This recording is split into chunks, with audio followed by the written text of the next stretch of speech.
వాళ్ళ చూపిస్తున్నా. ఫస్ట్ మనం మీడియం తీసుకొని ఇట్లా చుట్టాలి.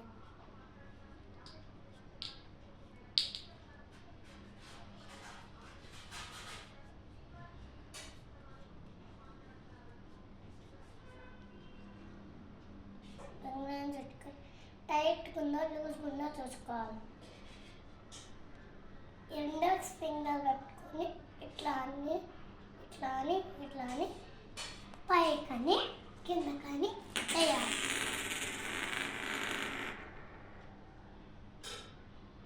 చూడండి ఎంత సైలెంట్గా తిరుగుతుందో.